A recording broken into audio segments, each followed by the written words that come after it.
Welcome to McDougall. On today's show, Dr. Richard Neal will show you how to tame the stress in your life. Hello, I'm Wayne Judd. And now the man about whom it is said most often, you know, he's right after all, Dr. John.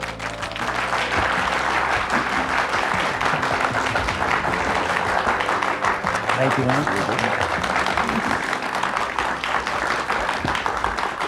Wayne. Wayne, I was just talking to one of the people in the audience, and he said to me, I'm 75 years old and I drink coffee every day. Look at me.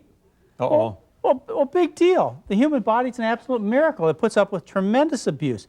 It puts up with 2 packs of cigarettes, a half a bottle of whiskey, and grease every day, and it lives. And he'd probably cite George Burns as with the cigars good and reason to everything. smoke a cigar. So, you know, people should stop, instead of saying, how much abuse can I give my body and it still lives, they ought to be asking the question, how good can I take care of myself? And we don't do that because the body is really a miracle. Take this whole alcohol thing. We've got doctors out there recommending that people drink alcohol because it reduces your risk of heart disease. And they're telling the truth. Those are the red wines. Well, red wines, and even go so far as any type of alcohol. They're telling the truth. Okay. But unfortunately, I think it's not a good general message for people, because the amount of harm done in our society by alcohol, the traffic accidents, the people who die and are maimed, the abuse, the spousal abuse, the people who die from other alcohol-related diseases, any slight benefit you get from heart disease is offset by the tragedy. I think you're right. And my wife is a very avid member of Mothers Against Drunk Driving. In fact, we have 2 little red ribbons we tie on our antennas of our car and drive around town, hoping somebody will notice. It's a sad situation. That's why I think that the health profession, even though there is some truth to it, should not be an advocate of alcohol consumption. But, you know, there is some truth to the red wine thing. There is. That's right. You know, red wine will reduce your risk of dying of heart disease, and it does it in several ways. The first way, which you all ought to think about, is alcohol is a no cholesterol, very low fat food. Well, so you like it then? Well, you know, I want to tell you some of the positive things after I really put it in perspective. It's a no cholesterol, low fat food. In fact, the cleanest arteries that I've ever seen in my medical career were among my pure vegetarians that were taken off Skid Row, and their vegetarian diet was a vodka. Uh-oh. And their arteries were clean. That's perspective. They died of cirrhosis of the liver, but they had clean arteries, I'll tell you.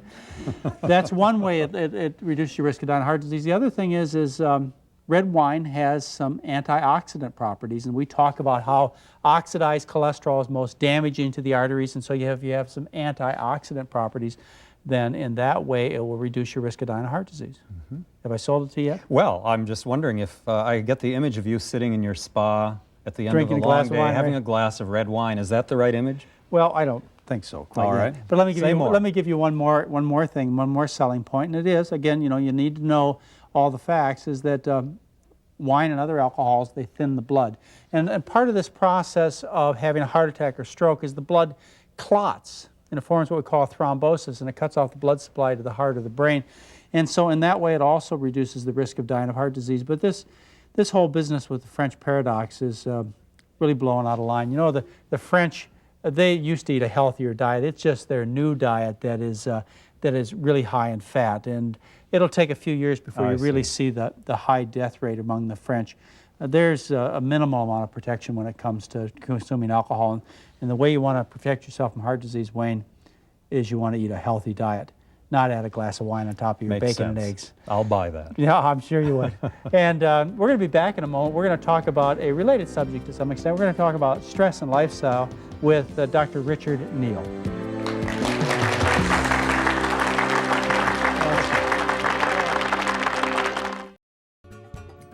Thanks for watching Hello Channel.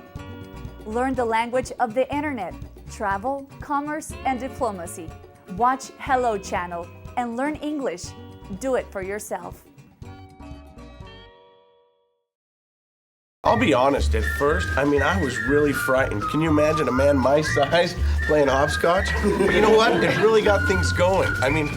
We related. I just stopped what I was doing and asked my daughter what she wanted to do. Very good. Next week's assignment is to eat dinner together every night and tell me what changes in your family. Class dismissed. Give your family everything. Give them your time. From the Church of Jesus Christ of Latter-day Saints.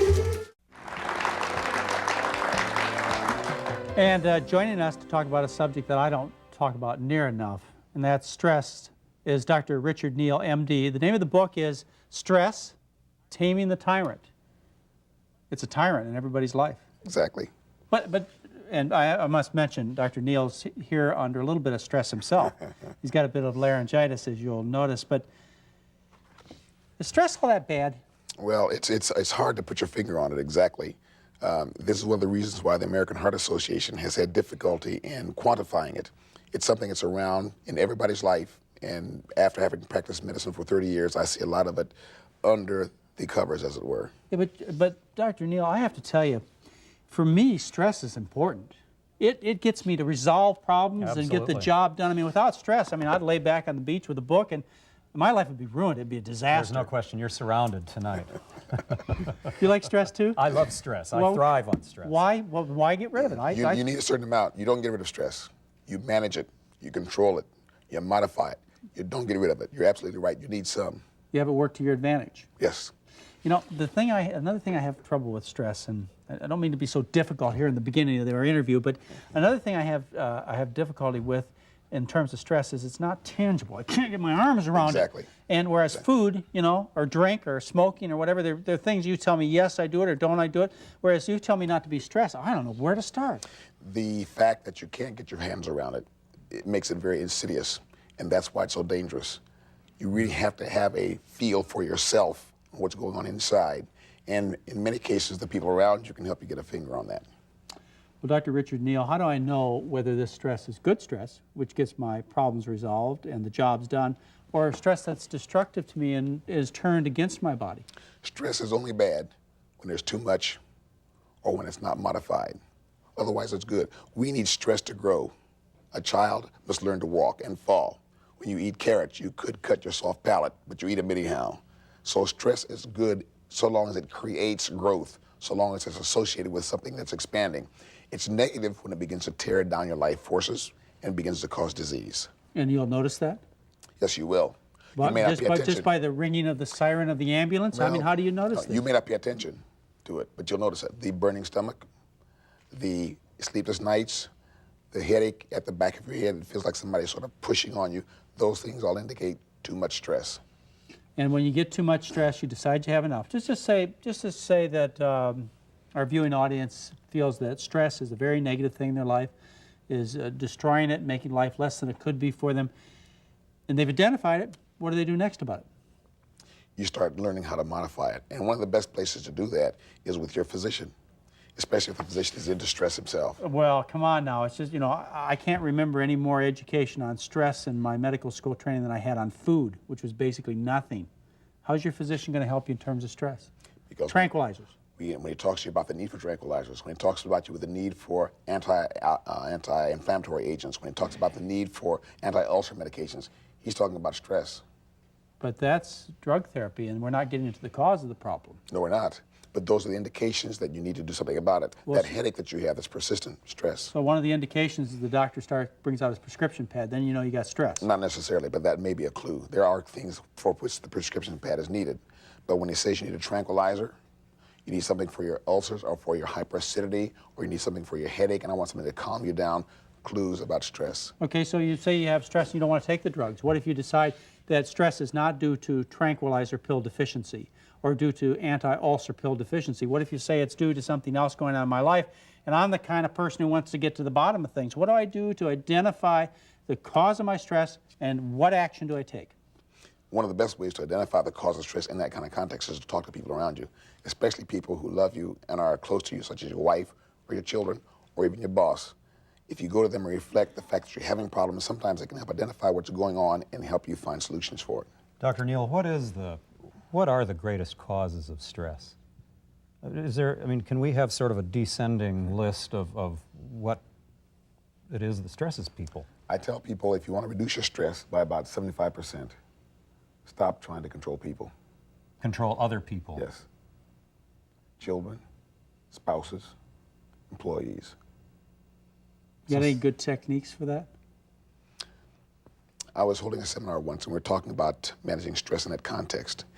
And a person raised her hand and said, if you can't control people, How can you get them to do what you want them to do?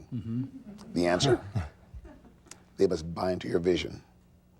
Whether it's a child with a bad report card or an employee that's balking, if that person will buy into what you're trying to do, what you're seeing, you don't need to control. And if you have to control, it means they don't buy into it. So you've got to be a good salesman. Exactly. You got to present your idea, and you got to get your wife and your boss and so on to buy into what you're doing, and then life goes well for you. As long as they buy into it. And if they don't, maybe your idea is wrong. And then you go on to something else. Yes. And so you're talking about relieving interpersonal stresses. Interpersonal relationships, and stop trying to control people. But I'd have to say, for most of the folks that I know out there, they believe stress comes from not having enough money, not getting along with their spouse, having some type of loss in their life, a loss of another person, or a loss of a job, or a financial loss. You know, stress comes from a lot of other areas besides interpersonal relationships, and I'd like to find out from you how we identify those things. And I want some real tangible ways. I hate to be so demanding, Dr. Richard Neal, but I'm the kind of guy that wants tangible steps. You tell me 1, 2, 3, this is what you got to do, and your life's going to be better. And that's kind of advice that I'd like to share with my viewers. And we'll be back in just a moment and share with you some more information about stress, taming the tyrant, with Dr. Richard Neal.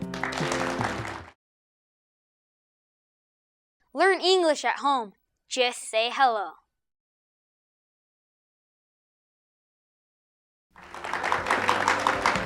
And you've always wanted to know this, how to control, manage, and modify stress, taming the tyrant. And we have the tyrant tamer here, Dr. Richard Neal, MD. He's in preventive medicine and tries to help people in their lives in terms of modifying stress.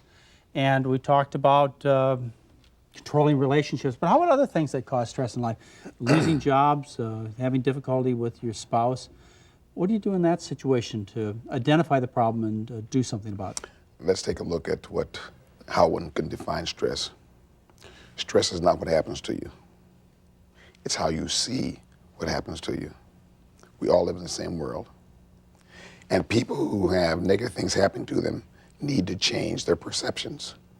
That's how you change the impact of the stressor. Control, we talked about. Perception is the second leg of that three-legged stool. But when you lose your job, it's pretty hard to be smiling about it. No question about it. But you can see that also as an opportunity to find a new one. Right. That's not too Pollyannish. So it's to take a positive, to take it and turn it into something positive. Exactly. Dr. Neal, aren't there people who have stressed personalities? Type A. Type A personalities. Double A. I'm thinking of John here, for example. Yeah, I thought so. Is there any way that however skilled you might be, you could cure a man like John?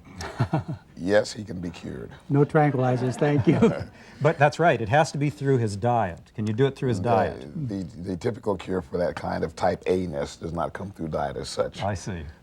Some of the people who deal with hyperactivity in children have found, however, that certain dietary regimens may change the hyperactivity. But for the type A person, Dr. Friedman, who is one of the co-founders of the type A type mindset, did an experiment. In fact, he was funded to change type A's into type B's. They had to stop the experiment after 2 years because they found they were so successful, it would have been unethical to continue on with that. And what they did was to take these type A persons and, in essence, force them to be type B's, because type A-ness is not something that is an incurable disease. It's a learned reaction complex. It's something that people learn. You're absolutely convinced of that, I guess. Yes.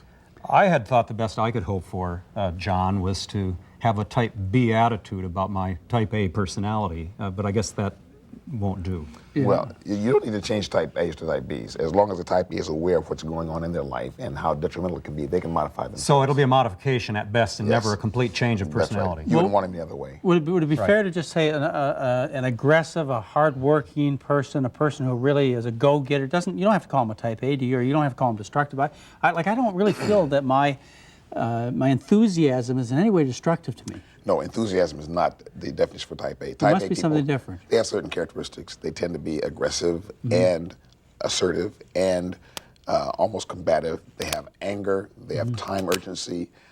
They speak rapidly. They jab the air with their fingers. They're not having fun either, are they? No, well, it's sort of perverse fun. Oh, I see. Okay, so we're going to relieve the stress in our lives. Meditation? Meditation is fine as long as one has something to meditate about. How about religion? Religion is great as long as you have the right focus. What's the about- wrong focus? I come from a Christian ethic. Okay. The Christian ethic, the thing that distinguishes it from other religions is what God does for me rather than what I do for him. So if I'm focused on what I must do for God, that tends to increase my stress. If I'm focused on what he does for me, it tends to relieve it. I see. And how about exercise? Exercise is a great stress reducer. So let me get, did I get my tangible points out from you then? I suspect so. Exercise Yes. and faith and maybe some meditation. Biofeedback, do you do that in your practice? I don't use biofeedback. That's a very positive kind of thing. It could be used nicely. I want to camp on perceptions. Okay. What a person feeds into their mind dictates their perceptions. You know, this is an old philosophy. I mean, not an old philosophy. It's been around for forever and ever and ever. It's what you think is what you are. Are you that Exactly. kind of person who believes that? Yes. And what you read is what you are. And what your parents feed into is what you are. You can't constantly feed children negative images and have them come up be positive people. Well, you know, I like that kind of thought because then that gives you an option to do something. Instead of saying, well, you're stuck as a stressful or emotionally distressed person, or you inherited it through your genes. I mean, you're talking about something that we can do something Yes. about. I like to tune people away from the soaps, for example. Soap operas. Yes. You're making a lot of enemies. That's all right. They'll be healthy enemies. Oh, I see. That reduces your stress. So what kind of things would you have people watch? I would have them try to turn away from TV a bit and start reading good, solid books. Read good books? Yes. Have good Talking. conversations with Yes. people? Make sure your friends are the kind that add to your life rather than detracting from it. Well, those are all ideal things to do, but you know, Dr. Neal, most of us feel out of control. Most of us feel like we can't take that initial step to get control of the situation, to start moving in the direction that you talk about is really ideal. No one would argue with you these points, but what we need to do, what I need, and what I would need in my practice to help my patients, is I'd need to have some mechanisms, some things to utilize to my patients where I said, Wayne, what I want you to do is I want you to show up on Tuesday night at a meeting on stress relief, or I want you to go see this particular person who's dealt with stress problems, who's going to teach you a technique so that you can start getting your life in order. Because honestly, I think most people feel out of control when they're in this situation. They feel hopeless and helpless. And so what I want you to focus on for me in the next segment is how do we get a hold of this thing, get started and going in a positive direction. We'll be back to talk more about stress, taming the tyrant in just a moment.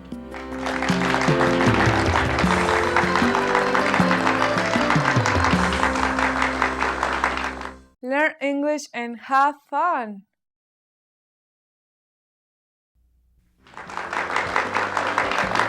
And with me is Dr. Richard Neal, MD. He also has his master's in public health. He's involved in preventive medicine. He has a book, Stress, Taming the Tyrant, How to Control, Manage, and Modify Stress, which is what we all want to do. And when I asked him how we start this out, how we get involved in this, he was kind enough to tell me about his seminars that he teaches, and we'll give you information on that at the end of the show. Seminars, people come to seminars to listen to you talk about how to relieve stress. Do they do anything in these seminars? You know, any exercises, any type of mantra techniques, anything besides listen to a lecture? I don't use mantras, but there are exercises that can help. And beside that, you want to give people exercises that they can use at home, Right. not just physical, but mental Tangible exercises things. as Yeah, well. I keep trying to get back to that. I want to have something I can go do 10 minutes every day and make myself happier and healthier. One of the best things is start exercising. Just physical exercise. Yes, sir. No That question. does relieve stress. Sure it does. How about different types of activities people have? Folks tell me that their life's tough all week long until they go out to the golf course. There you go. That's great as long as you don't want to break clubs when you finish. And I don't do that because it's too stressful for me. Stressful. Golf Yes. is stressful for you? It's stressful for It's me. one of the most relaxing things I do. That's because you're type B and I'm type A. That must be it. Yeah. You're type A, you're admitting this yeah. right here on I'm this show, severely afflicted, but I modify it. and you have it under control. Yes, sir. And it's made your life better. Yes, it has. And your family will attest to that? Yes, they sure will. They better. What kind of things do you do to help modify your stress? Because it's getting around to the point where we're seeing where this all came from, as it came out of Dr. Neal, didn't it? Yes. Out of a difficult life that you wanted to make better for yourself. Exactly. My wife and I walk together. Uh-huh. Great way to communicate. In the evening, especially with the dog by ourselves, we just walk. I also play the piano. So when I come home, I'm feeling tense. That'd be I'll stressful tend to for play. me. Well, I yes. don't play it. It could It's be stressful for those around me too. Those are the two main things, music and the exercise. And people should identify those things, shouldn't they? Exactly. Something else that's very important, I think, is the identification of goals in life. In my practice, I find a lot of people under stress because they simply don't know what they're supposed to be doing with themselves. They're waiting for the world to bat them around and make them successful. I find people are less stressful when they have a focus and a goal in mind and they're working toward it. And people can do that, can't they? I mean, Exactly. they can sit down and decide what they want to do. And I suppose there are even counselors out there to help people decide on vocations, directions, soul searching, and search things out. How about psychologists and psychiatrists? You know, you're not either. You're a medical doctor in preventive medicine. Do you have any strong feelings about those two professions? Not negatively. The only concern I have is when problems like stress, which I see as psychosocial, religious problems, are treated with medication. I don't think that that solves a problem, and in fact, it may delay solution. So you're not really a person who advocates antidepressants and tranquilizers and so on as a first-line therapy? Because I kind of got that impression when we were talking a minute ago. You think people should deal with the underlying problem? Exactly. And most of the time, again, in my experience, it's been the person who's either misperceiving or perceiving negatively what's happening to them, or they're trying to control people. Children, especially parents with children, tremendous stressors because the parents want those kids to act right. They won't do it. Or the wife wants her husband to do things right. He should cut the grass.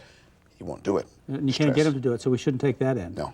We should decide we'll let well enough alone. People do them their own way. We need to help people catch a vision of what their lives are about, of how they should behave, of what they want from life, to work cooperatively with us.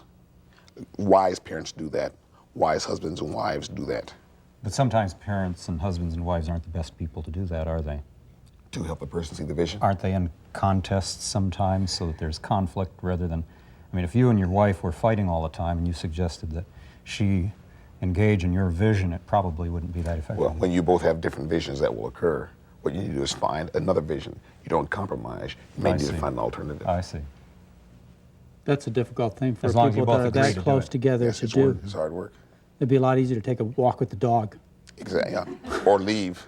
Or leave home. And that would be recommended in some situations. If you have a bad job or a bad marriage, bad relationships, I mean, sometimes the only option to get out of that stress is to leave, isn't it? That's true, unless one can change one's perception. Is it fair, you know, guys, I'm getting a lot of this message, and we had another half an hour to go along with this, I'd probably get it all. But is it fair to say that what we really do is you need to face up to things, identify them and face up to them? You need to identify them, yes, in terms of the stressors, and deal with them. And take action. Well, this book will get you started. It's How to Control, Manage, and Modify Stress, Taming the Tyrant. Thank you very much for being with me, Dr. Richard Neal. It was a real pleasure having you. Thank you. And folks, join us next week.